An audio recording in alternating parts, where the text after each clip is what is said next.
Alumni guests joining us. I'm going to start with you. It's always great to be back on the ice. Talk about your thoughts getting back out there. Yeah, it's a great time, especially playing with my brothers and my nephew for the first time, and my buddy Jeff Barboza down there. But to play with a lot of the older alumni, like guys like Ron Marcellus, who, when we were growing up, was the GOAT. You know, he was the standard to look up to. So, but yeah, it's always a great time getting back with old teammates and meet some new people. So, look forward to it every time we have it. And also for Uncle Jimmy, how do you feel about your performance tonight? It's not good. Yeah, it wasn't good. I mean, no one's gonna win any awards for what I did tonight. But I mean, I tried my best. But yeah, it really wasn't that good. No, it wasn't. It wasn't up to number 20 standards. Listen, I think it's pretty awesome that Somerset has hockey 50-plus years. We had guys out there that from the 70s, 80s, 90s, 2000s, 2010s. It's awesome. It's a great event. Every time we do it, we love it. And I wouldn't miss it for the world. So I'll ask you a question down on the end, and then we got one final question we'll ask all of you. We had it in the last segment. Was there a player out there that, hey, maybe you played alongside them, and it was just good to catch up after so many years? For me, most of the guys I'm in touch with that were in my sort of generation in school, so there's not a lot of faces that I wasn't really familiar with for myself. I mean, we've been doing the alumni for 20 years, so the alumni crowd's kind of similar, so not too many surprises. Yeah. And then MVP of the game and LVP, least valuable player, down the line. I don't even know who's the MVP on their team. Whoever that kid was, number 8, who scored like 17 goals. Logan Santos. Yeah, Logan Santos. Yeah, he was good. He scored a lot of goals. He And 20. Who's 22? That defenseman, Emilio. Yep. Yeah, he was good too. They're probably co-MVPs because he played defense. The other I played think Coach forward. Manny was the least valuable player. I mean, he really didn't contribute much to the game. I mean, he did have a nice jersey on. He had a nice jersey, and he got us all here. He That's got the us all- most important so thing. He let's got make- us all- let's- Yes. Really, Coach Manny Silva's been the one who's been responsible for getting this started 25 years ago. So to be honest with you, all kidding aside, Manny has been a real, driving force to make sure that we do this and we raise money and get guys here. And without him, this wouldn't be possible. So kudos to Manny. He deserves all the credit in the world for getting this started and making it happen. So. Yeah, no, absolutely. Manny kind of goes on the song. I almost wanted to bring him a trophy today, but I thought of the idea too late. But I mean, it's super special, I mean, and I think my father always says, like, hockey friends are not like any other friends, like it's a different community, and he says it's kind of like the 5:30 a.m.s and the parents giving kids rides, and people love hockey, and it's a special group for sure. You want to give a round of applause to this guy, Carter, right here. He stepped it up big on analysts tonight. You did absolutely amazing. I'm going to keep bringing that up. You did awesome tonight, Thanks, Carter. Keegan. Appreciate it. JJ Silvia, CJ Cordero interviews coming up next. We're here with two of our alumni, our announcer, JJ Silvia, and former player, CJ Cordero. CJ, I'm going to start with you. You had a hat trick in the game. Talk about it. What does it mean to be back on this ice? Well, it feels pretty good, but I couldn't do it without the team, do it without Coach Manny. I'm setting this up. Haven't been on the ice in a while, but I still got a little pep in the step. And so John, how do you feel about your performance tonight, especially after the many chances you have missed?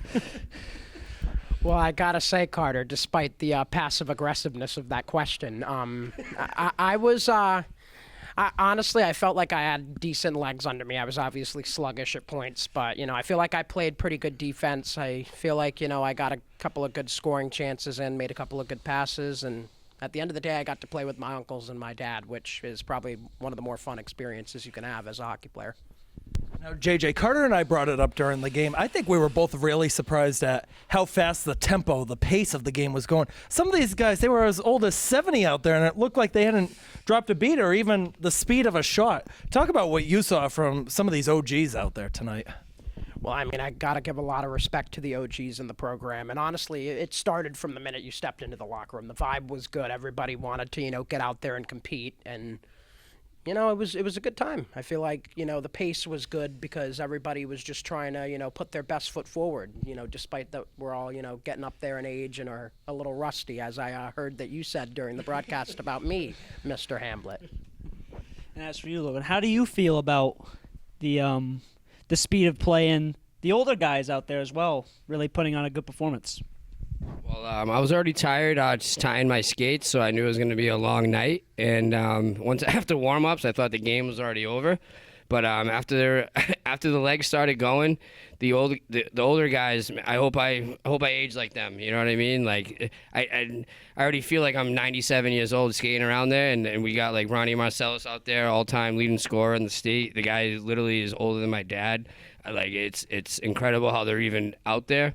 And it's just great to just, like, for example, my dad told me to tell them to say hi. They played together. It's just great to skate with those guys, and they can see the younger generation, their high school friends, kids skating around, stuff like that. That's why this event is great.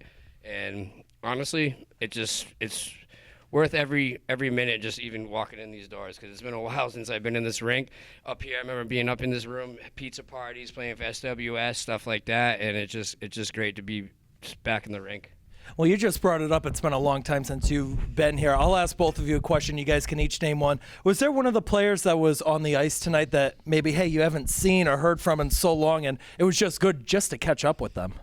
Oh, I got to give a shout out to my buddy Connor Dion. It was an absolute pleasure seeing him today. Number 7? Oh yeah, he is an absolute legend, and if you know, you know, from the 17-18 team. But you know, just seeing him and Big Fonzo, Ryan Afonso, and you know, Jake Salima and all of them. It was a really good just chance to rekindle with some of the guys that, you know, you battled in the trenches with. It's great. I'm sure you feel the same way. Oh, of course. CJ, who was one guy? It's honestly just like one of my closest friends, Emilio. We played together every single day through juniors, after high school, stuff like that.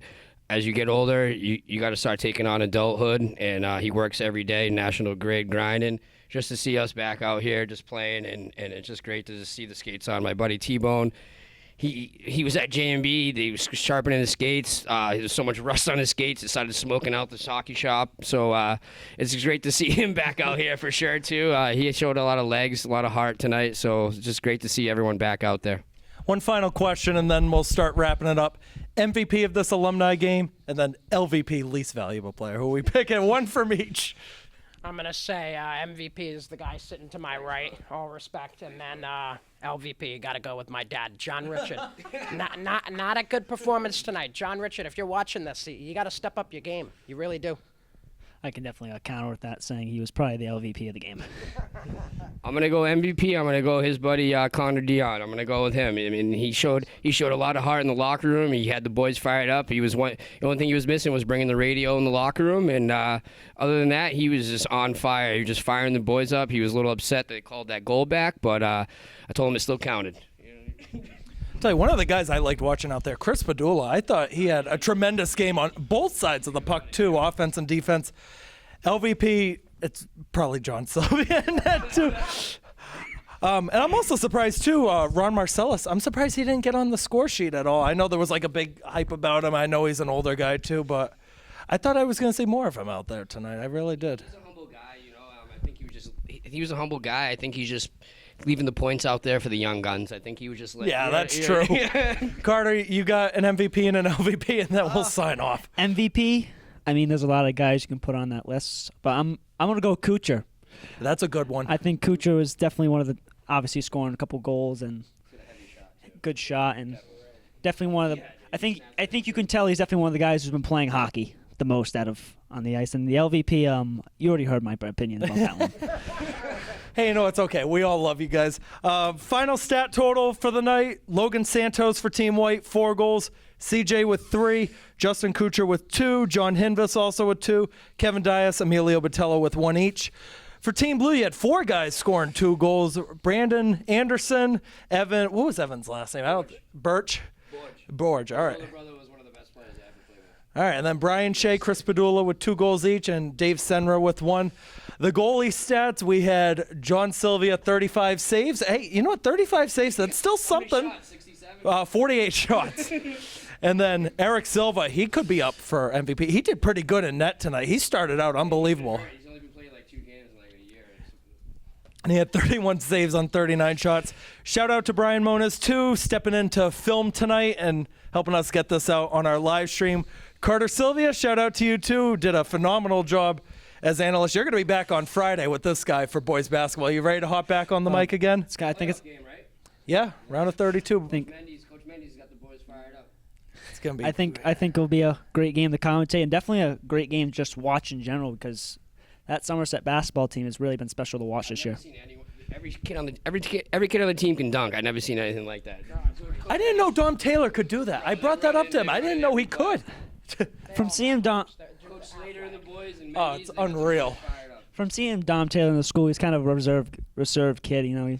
Oh, I know. I've known him for forever. He's So- always been that way. And then this guy right here, JJ and I, we got Hockey Round of 32 Wednesday at 5 o'clock live on my YouTube channel. Tape delay feeds on Berkeley, Somerset TV, and our Blue Raider Studios YouTube channel. Next live stream on my YouTube channel, girls basketball play in Somerset Berkley travels to Longmeadow. Tuesday, the coverage will start at 6 o'clock. For all of us, for Somerset TV and my broadcasting YouTube channel, Keegan Hamblett signing off. We'll see you on Tuesday.